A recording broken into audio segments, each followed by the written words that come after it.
Ang senaryong ito ay umikot sa isang kabataang nakaranas ng emosyonal na problema dulot ng alitan sa pamilya.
Which of the following is an example of traditional media? Gerald? Facebook. Correct. Okay, class, take your recess.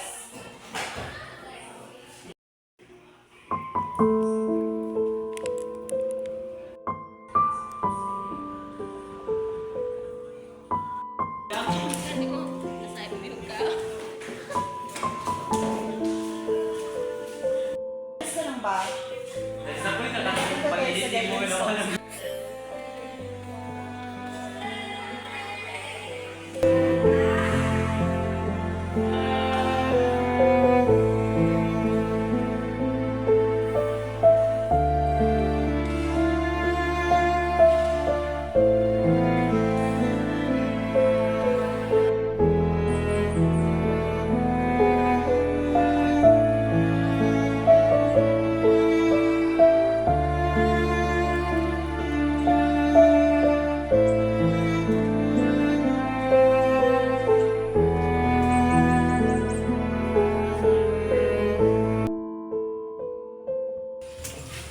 Iha, maaari mo ba nilahad sa akin ang iyong problema kung bakit ka nagkaganyan? Huwag kang mahiya, Iha. Sabihin mo lang kung ano ang iyong ginagawa. Madalas po kasi nag-aaway ng mga magulang ko kahit sa maliliit na bagay lang. Minsan nga, nagtatalo sila sa harap ko. Hindi ko na po kaya.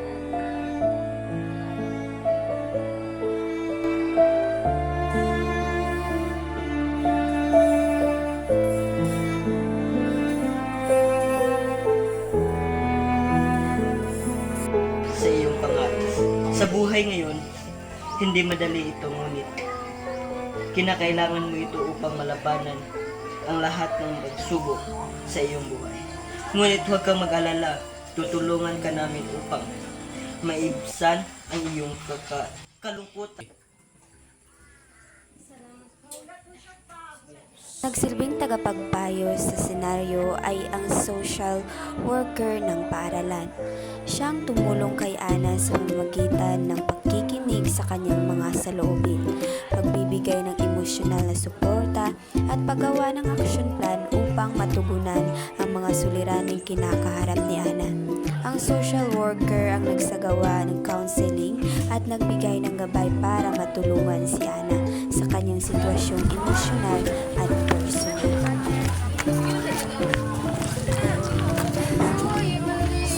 Kaya ko to. Maglakaw lang.